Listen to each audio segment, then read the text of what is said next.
Ciao a tutti! Ci siamo! Mancano solo 5 giorni all'ultima gara decisiva per il campionato in moto. Il 14 e 15 settembre infatti ci sarà la prova finale a Varano, dove ho ancora qualche piccola chance di vincere il titolo. Non sarà assolutamente facile, le probabilità sono contro di me, ma tra poco vedremo tutte le combinazioni possibili con cui potrai vincere. Ma prima di analizzare tutte le combinazioni ho alcune cose molto importanti da dirvi. La prima è che oggi, cioè domenica quando sto registrando questo video, avrei veramente voluto fare un video post Gran Premio di Formula 1 perché è stato qualcosa di pazzesco. Non lo farò in quanto non ce la faccio. In questo momento ho l'influenza, sto sudando. Tra 2 ore ho la gara virtuale sul simulatore, poi una settimana pienissima dove devo andare a fare i test in pista e prepararmi per la gara. Quindi mi è impossibile farlo. Però ci tengo a dire una cosa, ovvero che Leclerc ha dimostrato di essere il futuro campione del mondo. In questa gara ha dimostrato una forza mentale che raramente si è vista. Cioè voi provate a immaginare che cosa vuol dire essere pilota giovanissimo in Ferrari, dove hai tutti gli occhi puntati contro.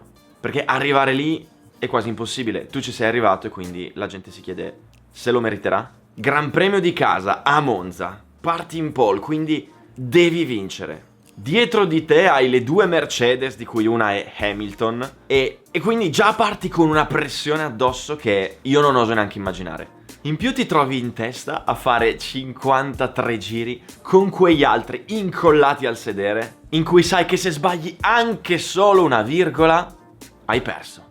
Lui per 53 giri si è difeso, non ha sbagliato praticamente nulla e quelle volte che ha sbagliato è riuscito a recuperare e ha portato a casa una vittoria che mi ha fatto piangere. Io da casa avevo un'ansia inimmaginabile nel vedere la gara, non oso immaginare lui. Quindi davvero oggi è stato un giorno meraviglioso perché Leclerc ha fatto qualcosa di immenso. Bravo Charles! Tornando a noi e tornando alla mia gara in moto, ci tengo a dirvi che siete tutti invitati a venire a vedere la gara dal vivo. Anche perché essendo l'ultima sarebbe bello avere un po' di tifo e insomma fare un po' di casino. Il programma del weekend sarà il seguente. Allora, sabato 14 è un casino e non ci sono gare, quindi vi sconsiglio di venire. Domenica 15 invece ci saranno le gare vere e proprie e trovate tutto il programma sul sito www.trofeimoto.it. E negli scorsi eventi centinaia di persone mi hanno scritto dicendo che non ci sono i programmi sul sito, non riuscivano a trovarli.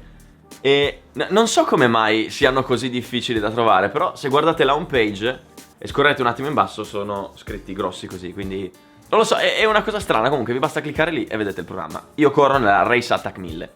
L'ingresso costa 10 euro e io avrò 2 qualifiche al mattino e 2 gare al pomeriggio. Se volete incontrarmi ci possiamo vedere davanti al mio box dopo gara 1 per mezz'ora e poi dopo gara 2 per quanto vogliamo. Come dico sempre in tanti video, mi raccomando, per favore non venite prima di gara 1 o prima delle qualifiche perché sono molto teso. Mi gioco il campionato, è un momento veramente brutto, quindi lasciatemi stare, per favore. Anche se mi contate in giro per il paddock, lasciatemi andare per la mia strada. Tanto ci si vede dopo la gara. La seconda big news è che in quell'occasione avete modo di acquistare direttamente in pista le magliette. Le abbiamo fatte stampare, stiamo mettendo sull'e-commerce, quindi spero in un mesetto che saranno in vendita online. Comunque chi viene in pista potrà acquistarle direttamente in loco. Un'altra grandissima novità per tutti gli stranieri che mi seguono è che ho aperto il canale internazionale, ovvero a partire dal 15 settembre tutti i video saranno pubblicati su entrambi i canali e saranno sul canale italiano in italiano, sul canale inglese in inglese. E non dico sottotitoli, saranno proprio parlati in inglese.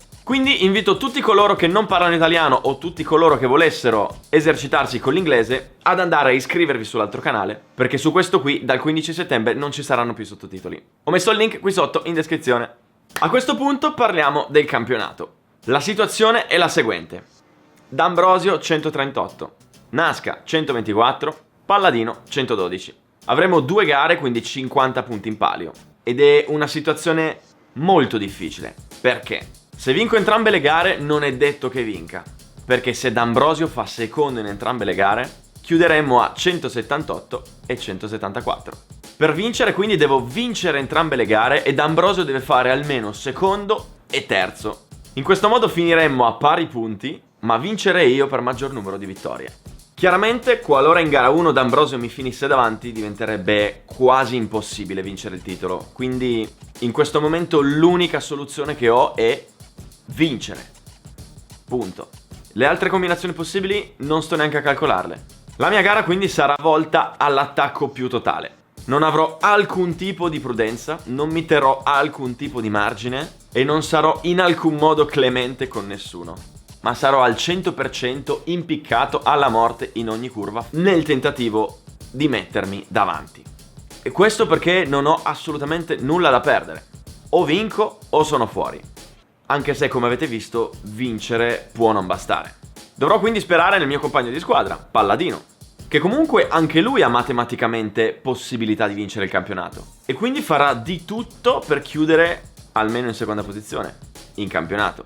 Come potete intuire sarà una guerra, una battaglia senza esclusione di colpi, che quindi vi invito caldamente a venire a vedere dal vivo all'Ottodromo di Varano il 15 settembre. Fate il tifo per me, ovviamente.